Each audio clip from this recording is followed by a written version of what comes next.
En ce moment, on entend beaucoup parler d'une bulle de l'IA. Certains comparent même la situation actuelle à celle de la bulle Internet des années 2000, quand le Nasdaq avait perdu près de 80% de sa valeur en seulement quelques mois.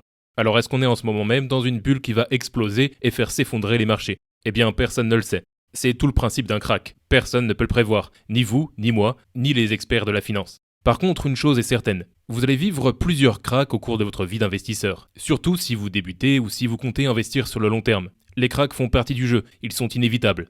Du coup, la vraie question n'est pas est-ce qu'il y aura un crack, ni même quand est-ce qu'il va arriver. La vraie question, c'est comment s'y préparer et comment réagir intelligemment quand ça arrive. Et ça, c'est l'une des premières choses que tout investisseur devrait apprendre. On va voir que selon la situation dans laquelle vous vous trouvez, un crack peut être soit la meilleure, soit la pire chose qui puisse vous arriver. Comme toujours, je précise que je ne suis pas conseiller financier. Je partage simplement mes recherches et réflexions personnelles. Si ce genre de contenu vous aide à progresser, pensez à vous abonner pour ne pas manquer les prochaines vidéos. Avant de parler stratégie, il est important de comprendre ce qu'est réellement un crack boursier. En réalité, il existe 3 types de baisse sur les marchés financiers. Le premier type de baisse, c'est la correction boursière. C'est la baisse la plus courante. On parle de correction lorsque le marché perd 10 à 20% par rapport à son dernier sommet. C'est un mouvement normal, souvent lié à un réajustement après une période de hausse trop rapide.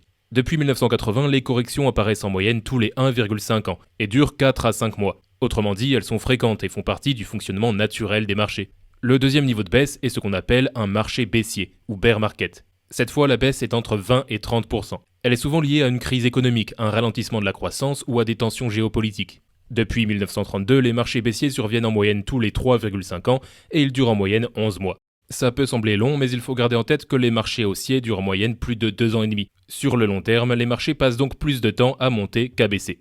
Enfin, il existe le krach boursier, le scénario le plus violent. Il s'agit d'une chute de plus de 30% en très peu de temps, parfois en quelques semaines, parfois même en quelques jours. Ces événements sont rares, mais ils sont inévitables. L'histoire en compte déjà plusieurs, les 2 plus récents étant celui de 2020 pendant le Covid et celui de 2008 pendant la crise financière. Ce qu'il faut retenir, c'est que les baisses font partie du jeu. Si vous investissez en bourse, vous vivrez forcément des corrections, des marchés baissiers et des cracks. Si vous n'êtes pas prêt à voir la valeur de vos investissements baisser temporairement, alors vous ne devriez pas investir en bourse. La bonne nouvelle, c'est que ces baisses peuvent aussi être de vraies opportunités d'enrichissement. On va donc examiner les scénarios positifs et les scénarios négatifs que vous pourriez vivre lors d'un krach boursier. Commençons par les scénarios négatifs, c'est-à-dire les situations dans lesquelles un krach pourrait vous faire perdre de l'argent. Je rappelle qu'un krach, c'est une forte baisse du prix des actions. Par exemple, pendant la crise des subprimes, le S&P 500 avait chuté de 52% entre octobre 2007 et février 2009. C'est une baisse impressionnante, mais il y a un point crucial à comprendre. Dans ce krach, vous n'auriez perdu de l'argent que si vous aviez vendu vos investissements. Si vous étiez resté investi, votre portefeuille aurait fini par retrouver sa valeur initiale. D'ailleurs, 15 ans plus tard, ce krach n'est finalement plus si impressionnant. Un investisseur qui aurait conservé ses positions depuis le début de la crise aurait vu son portefeuille croître de 600% en incluant les dividendes réinvestis. Bref, sur le long terme, personne n'a perdu le moindre centime en investissant sur le S&P 500. Et ce que je vous dis là est valable pour toutes les crises. Tant que vous restez investi, la baisse que vous observez est une perte non réalisée. Ce n'est qu'un chiffre qui reflète la valeur actuelle de votre portefeuille. Le vrai problème survient uniquement si vous vendez pendant la baisse. Mais si tout le monde sait qu'il ne faut pas vendre pendant une baisse, alors pourquoi tant de gens le font quand même? Eh bien, il y a 2 raisons principales. La première, elle est tout simplement émotionnelle. Une chute de 30, 40 ou 50% peut être extrêmement difficile à vivre, surtout quand le marché continue de dégringoler semaine après semaine et mois après mois. Pendant un krach, on ne sait jamais jusqu'où le marché va descendre, donc les gens paniquent et certains vendent au plus bas du crash, juste avant que tout remonte. Malheureusement, les gens qui paniquent sont beaucoup plus nombreux que ce qu'on pourrait penser. La deuxième raison, c'est si vous êtes obligé de retirer de l'argent à cause d'une dépense urgente et imprévue. Par exemple, si vous perdez votre emploi, vous allez devoir faire un choix entre payer votre loyer ou garder vos ETF. Idem si vous devez financer la réparation de votre voiture, payer des frais médicaux, etc. On n'est jamais à l'abri d'un accident. Pour éviter de vous retrouver dans cette situation, vous pouvez suivre ces 3 principes. Le premier est d'apprendre à maîtriser vos émotions, pour ne pas vendre dans la panique. Vous devez vous préparer mentalement à la prochaine baisse. Je développerai ce point plus en détail dans quelques minutes. Le deuxième principe est de vous constituer un fonds d'urgence. Un fonds d'urgence est une réserve d'argent que vous gardez pour faire face à des imprévus. Généralement, on recommande de garder l'équivalent de 3 à 6 mois de dépenses courantes. Cet argent doit être facilement accessible. Vous pouvez le garder sur un compte courant ou un livret A, mais pas dans un placement à long terme. Le troisième principe, c'est de n'investir que de l'argent dont vous n'aurez pas besoin dans les 10 prochaines années. C'est une des règles fondamentales de l'investissement en bourse. Et 10 ans, c'est vraiment le minimum. L'idéal étant d'investir pour 20, 30 ou 40 ans. La bourse est toujours un investissement à long terme. Ça, c'est donc le premier scénario où un krach vous causera des problèmes. Mais comme on vient de le voir, il est facilement évitable en suivant ces 3 principes.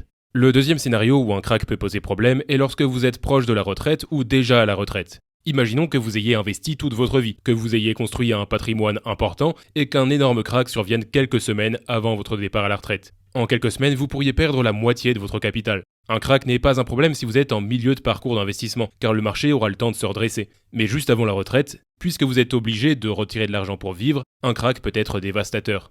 Alors comment limiter ce risque ? Eh bien, il faut tout simplement prévoir une phase de transition avant la retraite. Par exemple, 5 ans avant de partir, vous pouvez commencer à réduire progressivement votre exposition aux actions pour ajouter des investissements plus défensifs. Ça permettra de protéger une partie de votre capital d'un krach boursier. On voit donc que les investisseurs réellement affectés par un krach boursier sont assez peu nombreux. Pour ne pas en faire partie, il suffit de suivre ces 4 principes. Être préparé mentalement, avoir un fonds d'urgence, n'investir que de l'argent dont vous n'aurez pas besoin dans les 10 prochaines années, et si vous approchez de la retraite, prévoir une phase de transition en réduisant votre exposition aux actions. Maintenant, passons au scénario positif d'un krach boursier, les situations dans lesquelles vous allez gagner de l'argent. Rappelons d'abord pourquoi on investit. Pour la grande majorité d'entre nous, l'objectif est d'atteindre l'indépendance financière, que ce soit au moment de la retraite ou avant. Autrement dit, on investit pour construire un patrimoine. Pour y parvenir, on achète des actions et des ETF, on les garde longtemps et on laisse les intérêts composés faire leur travail. Sur le long terme, un ETF Monde affiche un rendement historique moyen d'environ 7% par an. Ce rendement n'est pas linéaire. D'une année à l'autre, les fluctuations peuvent être très fortes. Le marché peut perdre 10% une année et gagner 30% l'année suivante. Investir sur le long terme permet de lisser ces fluctuations et de se rapprocher de ce rendement moyen d'environ 7%. Mais ces fluctuations sont à la fois un risque et une opportunité. Sur cette période, vous allez faire des centaines de points d'achat différents, et ce sont les achats effectués au plus bas qui vont pousser votre rendement moyen vers le haut. Tout simplement car plus le marché baisse, plus les actions sont abordables. Autrement dit, quand les marchés s'effondrent, c'est littéralement les soldes. Vous pouvez acheter plus d'entreprises de qualité pour le même montant. Si vous êtes un investisseur long terme, quand il y a un krach, il suffit de vous connecter sur votre courtier et de renforcer vos positions. Mais pour faire ça, vous devez avoir du cash. Si on regarde le portefeuille de Warren Buffett, on peut voir qu'il détient presque 30% de cash. Ce cash, c'est de l'argent qu'il n'investit pas en bourse. Mais pourquoi ? Eh bien, c'est justement pour faire les soldes. Pendant un krach, il y a toujours 3 types d'investisseurs. Il y a ceux qui vendent dans la panique, au pire moment. Il y a ceux qui veulent acheter, mais qui n'ont aucune réserve de cash et qui restent donc impuissants.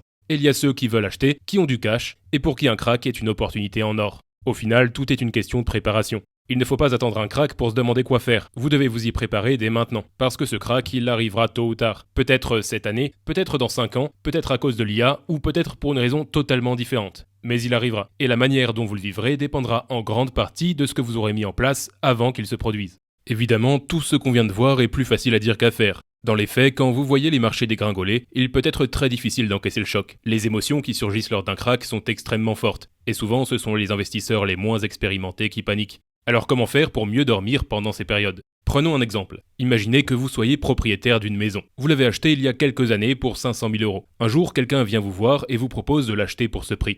Vous refusez car vous êtes satisfait de votre maison et vous n'avez pas envie de la vendre. Quelques mois plus tard, cette personne revient et vous propose cette fois-ci 300 000 euros. Il justifie ce prix par une baisse du marché immobilier. Que faites-vous ? Évidemment, vous refusez son offre. Vous savez que la valeur de votre maison ne dépend pas seulement de l'état du marché à court terme. Elle est bien située, bien entretenue, et il n'y a pas de travaux à prévoir. Bref, elle vaut toujours 500 000 euros. Eh bien, c'est exactement pareil avec vos actions en bourse. Si vous achetez une part d'ETF à 100 euros et que le marché s'effondre, vos parts coûteront moins cher temporairement. Mais la valeur intrinsèque des entreprises que vous possédez n'a pas forcément bougé. D'où l'intérêt de se concentrer sur le nombre de parts plutôt que sur le montant investi. Par exemple, si chaque mois vous achetez 5 parts d'un ETF Monde, alors en cas de baisse du marché, vous pourrez en acheter 6 ou 7 pour le même prix. Ça change complètement la manière dont vous percevez vos investissements. Pour profiter des baisses, je rappelle l'importance d'avoir du cash. Vous pouvez par exemple garder 15 à 30% de votre portefeuille en liquidité. Sans cash, vous ne pourrez pas renforcer vos positions. Et rester inactif face à un krach sans pouvoir en profiter ne fera que vous stresser davantage. La nature humaine n'aime pas l'inaction. On a toujours envie de prendre le contrôle. C'est ce qu'on appelle le biais d'action. Ce biais nous pousse à agir même quand c'est contre-productif. Et en bourse, ça fait des dégâts. Certains vendent dans la panique parce qu'ils veulent reprendre le contrôle. Mais d'autres tombent dans l'erreur inverse. Ils sont tellement persuadés qu'il faut profiter de la baisse qu'ils empruntent de l'argent à la banque pour investir. C'est une stratégie très risquée, puisque vous misez de l'argent que vous n'avez pas. Alors oui, sur le papier, ça peut fonctionner. Techniquement, vous pouvez investir au plus bas, rembourser votre prêt et empocher le gain. Mais vous ne pourrez jamais savoir jusqu'où le marché va tomber, ni combien de temps la crise va durer. C'est donc une stratégie dangereuse pour la plupart des investisseurs. Une dernière chose, sur ma chaîne, vous êtes 60% à avoir moins de 45 ans. Ça veut dire que la plupart d'entre vous sont encore dans la phase de construction de votre patrimoine. Si un krach survenait aujourd'hui, fin 2025 ou début 2026, eh bien dans 30 ans, ce ne serait qu'un petit creux insignifiant dans la courbe de votre portefeuille. Donc pas de panique.